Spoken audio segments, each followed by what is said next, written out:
நீ மட்டுமே இவ்வளவு பழங்கள் சாப்பிடுவியா? அச்சச்சோ, நீ முன்னாடியே சொல்லியிருக்கலாமே. என்ன ஒன்றும் புரியலையா? வாங்க கதைக்குள்ள போகலாம். முதலையும் அணிலும்.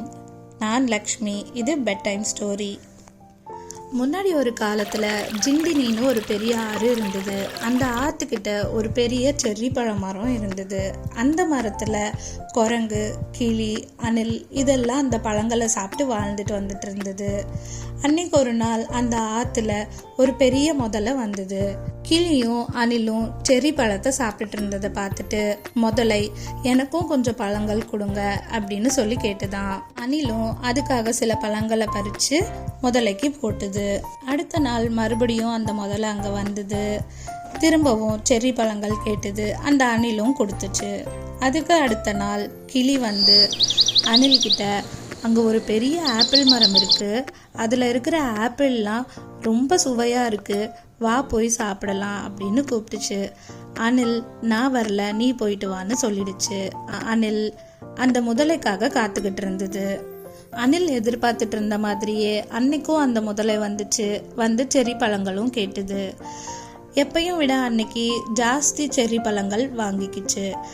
நீ மட்டுமே இவ்வளோ பழங்கள் சாப்பிடுவியா அப்படின்னு கேட்டுச்சான். இல்லை, உன்னை போலவே எனக்கு இன்னொரு முதலை நண்பன் இருக்கான், அவனுக்காக நான் எடுத்துட்டு போகிறேன் அப்படின்னு சொல்லிச்சான். அப்படியா, சரி இன்னும் கொஞ்சம் எடுத்துக்கோ அப்படின்னு சொல்லி இன்னும் சில பழங்களை பறித்து அந்த முதலைக்கு போட்டுச்சான். அந்த முதலையும் அதோட முதலை நண்பனுக்கு கொடுக்கறதுக்காக பழங்களை எடுத்துட்டு போச்சு. இந்த முதலை நண்பன் சாப்பிட்டு, இந்த செர்ரி பழம் ரொம்ப சுவையா இருக்கு, உனக்கு யார் இதை கொடுக்கறது அப்படின்னு கேட்டுச்சான். எனக்கு ஒரு அணில் நண்பன் இருக்கான், அந்த செர்ரி மரத்துல தான் எப்பயுமே இருப்பான், அவன் தான் எனக்கு கொடுத்தான் அப்படின்னு சொல்லிச்சான். அந்த முதலையோட நண்பன் சொல்லிச்சான், இந்த செர்ரி பழமே இவ்வளவு சுவையா இருக்கே, அப்ப அந்த அணிலோட இதயம் இன்னும் எவ்வளவு சுவையா இருக்கும், அதனால எனக்கு அந்த அணிலோட இதயம் வேணும் அப்படின்னு முதலைக்கிட்ட கேட்டுச்சான். அணிலும் உன்ன மாதிரியே எனக்கு ஒரு நண்பன் தான், நான் எப்படி அதை பண்ண முடியும் அப்படின்னு கேட்டுச்சான்.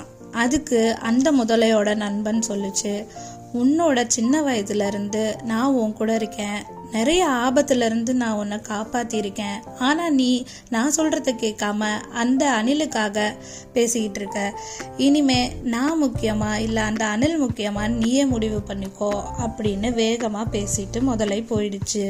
இந்த முதலையும் அணிலை பார்க்கறதுக்காக போச்சு. எப்படியாவது அணிலை சமாதானம் பண்ணி அதோட இடத்துக்கு கூட்டிட்டு வரணும்னு முடிவும் பண்ணுச்சு. அணில் கிட்ட முதலை வந்தது.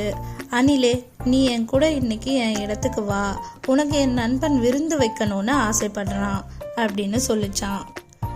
அணிலும் சரி நான் வரேன் அப்படின்னு சொல்லிடுச்சு. ஆனா எனக்கு நீந்த தெரியாதே, நான் எப்படி உன் கூட வருவேன் அப்படின்னு கேட்டுச்சான். முதலை என்னோட முதுகுல நீ உட்கார்ந்துக்கோன்னு சொல்லி அணிலை கூட்டிட்டு போச்சான். பலியில முதலை, ஏ முட்டாள் அணிலே, நான் உன்னை விருந்துக்கு கூட்டிட்டு போறேன்னு நினைச்சியா? உன்னோட இதயத்தை நானும் என் முதலை நண்பனும் சாப்பிட போறோம் அப்படின்னு சொல்லிச்சான்.